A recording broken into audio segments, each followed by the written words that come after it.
بسم اللہ الرحمن الرحیم الحمد للہ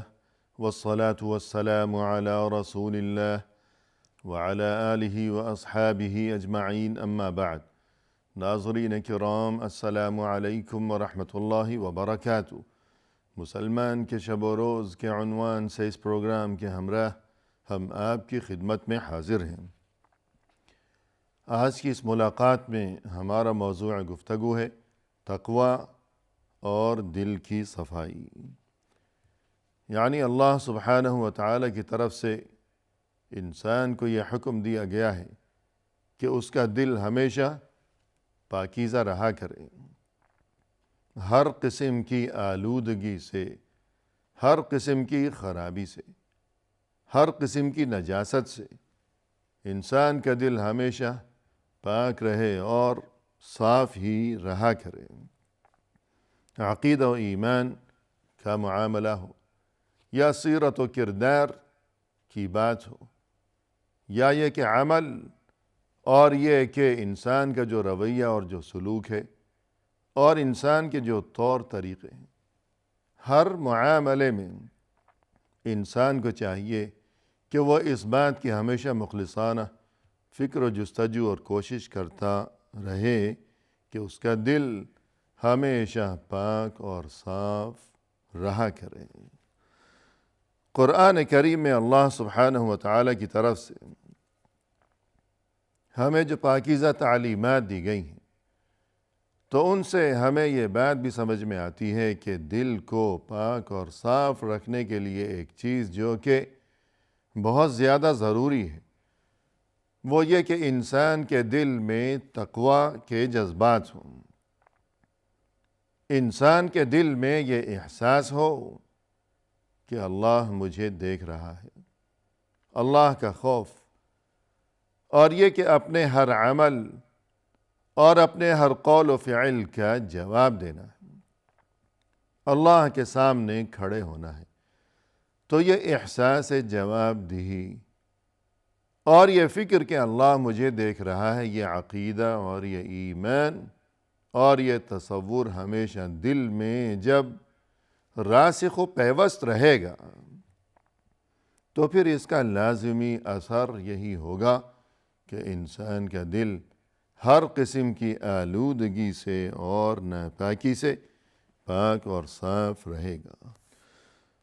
قرآن کریم میں اللہ سبحانہ و تعالی نے ارشاد فرمایا، ان اللہ مع الذین اتقوا والذین هم محسنون، یقیناً اللہ تو انہی لوگوں کے ساتھ ہے کہ جو تقوی والے ہیں، جو اللہ سے ڈرتے رہتے ہیں اور جو کہ ہمیشہ اچھے کام کیا کرتے ہیں۔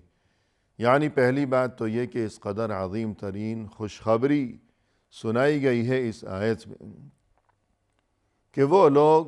کہ جن کے دلوں میں تقوی ہے، کہ جن کے دل تقوی کی نعمت سے مزین ہیں، ان کے لیے یہ خوشخبری سنائی گئی کہ انہیں اللہ کی معیت نصیب ہے، اللہ ان کے ساتھ ہے، زندگی کے ہر معاملے میں اللہ کی طرف سے تائید و نصرت ان کے ساتھ شامل حال ہے۔ اور دوسری بات یہ کہ والذین هم محسنون، کہ جب دل میں تقوی ہوگا، جب دل میں خوف خدا ہوگا، تو پھر اس کا لازمی نتیجہ یہی برآمد ہوگا کہ انسان کام بھی اچھے ہی کیا کرے گا، ورنہ یہ کہ دل میں اگر برے خیالات ہوں گے، تقوی کی بجائے وہاں دوسرے معاملات ہوں گے، تو پھر ظاہر ہے کہ انسان کے کام بھی پھر خراب ہی ہوا کریں گے، اس لیے کہ دل جیسا ہوگا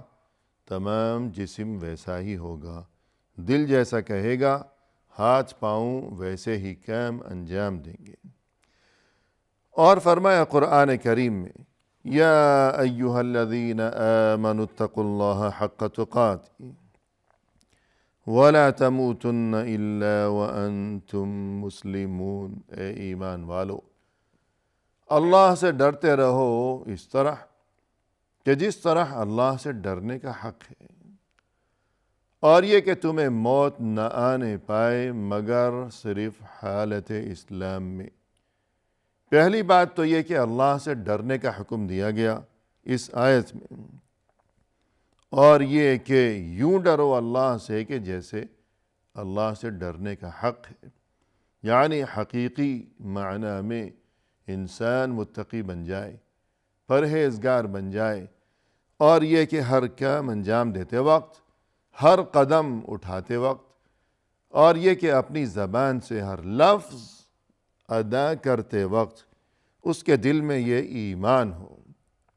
اور یہ تصور ہو کہ اللہ سے میرا کوئی عمل مخفی نہیں ہے، اللہ سے میری کوئی بات پوشیدہ نہیں ہے، اور اس کے بعد یہ کہ وَلَا تَمُوتُنَّ إِلَّا وَأَنْتُمْ مُسْلِمُونَ، تمہیں موت نہ آئے مگر حالت اسلام میں۔ حکم یہ دے دیا گیا اللہ کی طرف سے کہ مرنا ہے تو صرف مسلمان ہی مرنا ہے، حالت اسلام میں ہی مرنا۔ اب سوال یہ ہے کہ انسان کو تو خبر ہی نہیں کہ موت کب آنے والی ہے، تو پھر حکم یہ ہے کہ تم نہ مرنا مگر صرف حالت اسلام میں، تو کیسے معلوم ہو کہ موت کب آنے والی ہے تو آدمی فوراً سچا مسلمان بن جائے اس وقت؟ تو پھر کیا مقصد ہے اس آیت کا؟ مقصد یہ ہے کہ تمہیں موت نہ آئے مگر حالت اسلام میں، یعنی ہمیشہ ہی سچے مسلمان بن کر رہیں ہم، ہمیشہ ہی، کیونکہ موت کے وقت کی کوئی خبر ہی نہیں ہے جب، تو پھر اس کا مقصد یہی ہے کہ ہمیشہ ہی انسان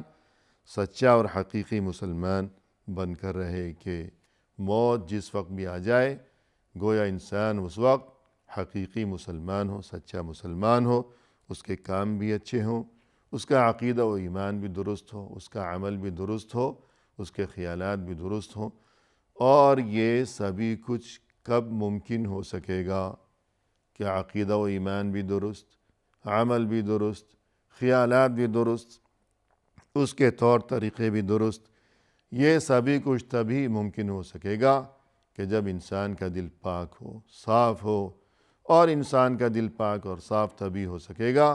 کہ جب اس کے دل میں تقوی ہو، اللہ کا خوف ہو۔ اور فرمایا قرآن کریم میں وَلَقَدْ وَصَّيْنَا الَّذِينَ أُوتُوا الْكِتَابَ مِنْ قَبْلِكُمْ وَإِيَّاكُمْ أَنِ اتَّقُوا اللَّهَ، ہم نے ان لوگوں کو بھی کہ جو تم سے پہلے گزر چکے ہیں، اور ہم نے تمہیں بھی یہی وصیت کی ہے، اسی بات کا تاکید کے ساتھ حکم دیا ہے کہ ان اتقوا اللہ، اللہ سے ڈرتے رہو۔ یعنی یہ تقوی اس قدر اہم ترین چیز ہے کہ اللہ کی طرف سے ہمیں یہ بتایا گیا کہ نہ صرف یہ کہ ہم نے تمہیں یہ حکم دیا ہے کہ اللہ سے ڈرتے رہو، بلکہ تم سے پہلے بھی جتنی امتیں اور جتنے لوگ گزر چکے ہیں ان سبھی کو بھی ہم نے یہی حکم دیا تھا، اور اسی بات کی وصیت کی تھی کہ اللہ سے ڈرتے رہو۔ اور فرمایا قرآن کریم میں ان اکرمکم عند اللہ اتقاکم، یقیناً اللہ کے نزدیک تم میں سے زیادہ عزت والا وہ ہے کہ جو زیادہ اللہ سے ڈرنے والا ہے۔ جس کے دل میں جس قدر تقوی زیادہ ہے، جس کے دل میں جس قدر اللہ کا خوف زیادہ ہے، اسی قدر اللہ کے نزدیک اس کی عزت زیادہ ہے، اس کا مقام و رتبہ زیادہ ہے۔ دنیا کی نظروں میں یہ جو معاملات ہیں، اور دنیا میں فضیلت کے لیے اور یہ کہ مقام و رتبے کے لیے جو معیار دنیا والوں نے بنا رکھے ہیں کہ اس کا قبیلہ اور اس کی قوم یا کون سی زبان بولتا ہے، کس علاقے سے اس کا تعلق ہے، یا یہ کہ امیر کبیر انسان ہے یا فقیر ہے یا مسکین ہے، الغرض ان تمام باتوں کی اللہ کے نزدیک کوئی حیثیت نہیں ہے۔ اللہ کے نزدیک عزت کے لیے اور فضیلت کے لیے فقط صرف اور صرف ایک ہی معیار ہے، ایک ہی چیز ہے، اور اس ایک ہی چیز کا نام ہے تقوی۔ دل میں اگر تقوی ہے جس قدر تقوی زیادہ ہے جس کے دل میں،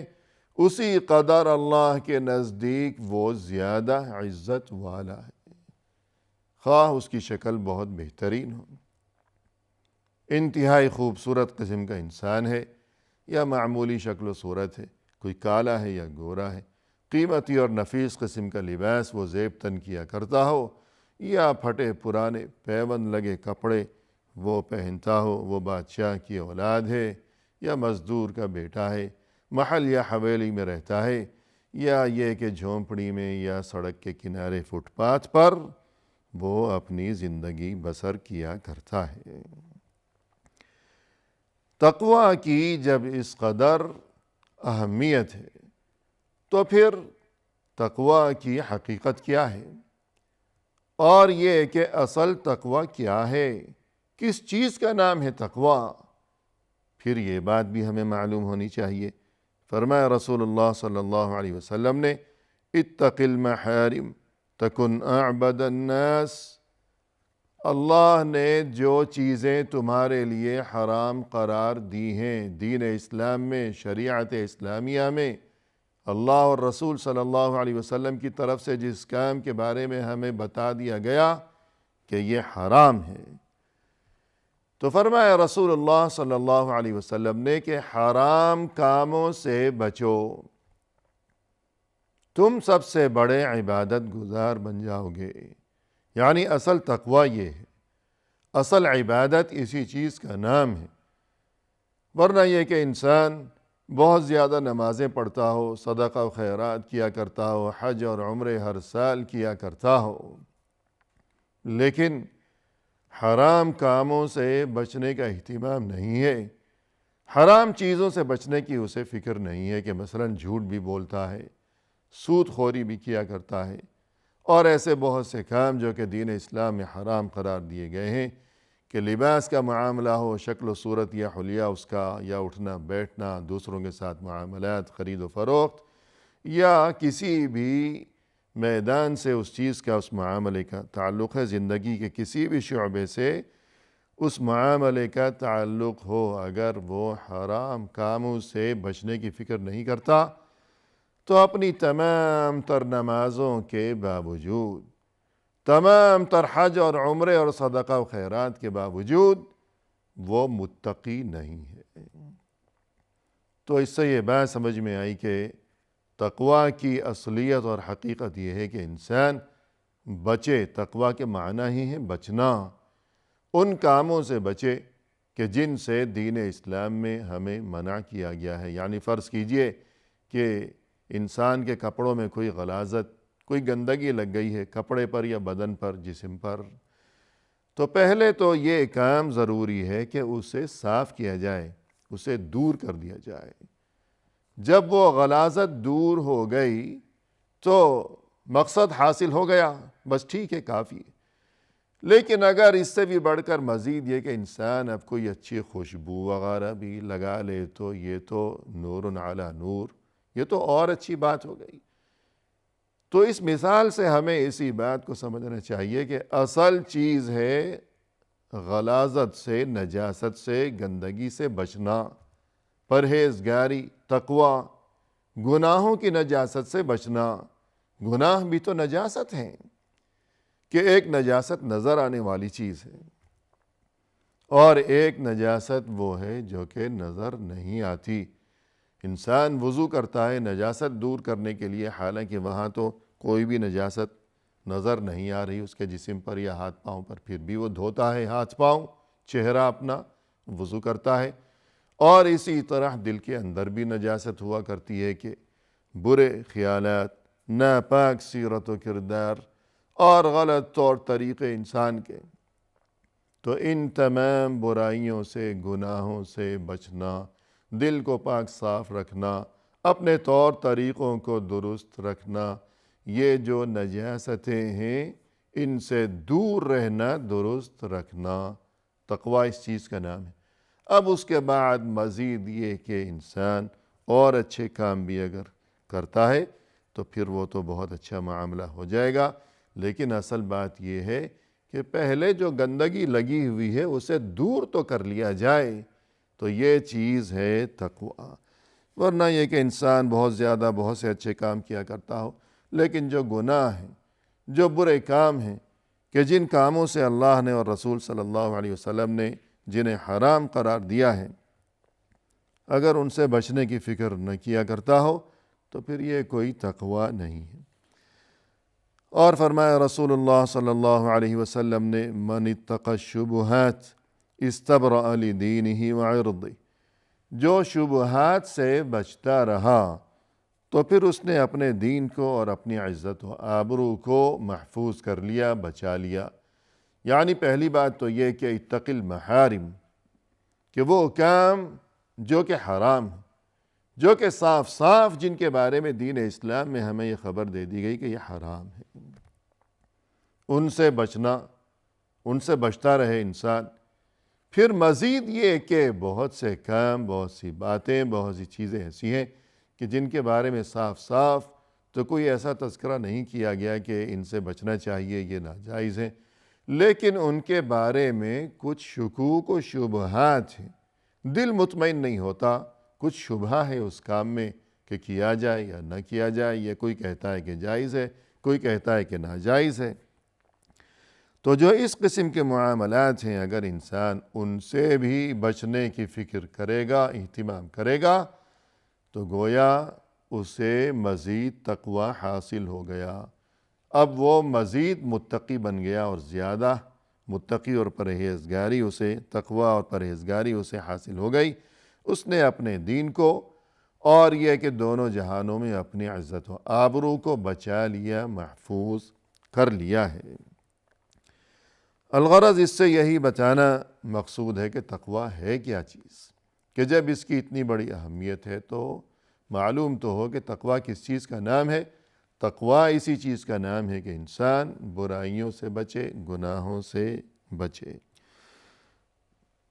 آج کی اس ملاقات میں ہم اسی پر اکتفا کرتے ہوئے آپ سے اجازت چاہتے ہیں ناظرین کرام، اگرچہ یہ گفتگو فی الحال باقی ہے، لیکن فی الحال فی امان اللہ، وآخر دعوانا ان الحمد للہ رب العالمین۔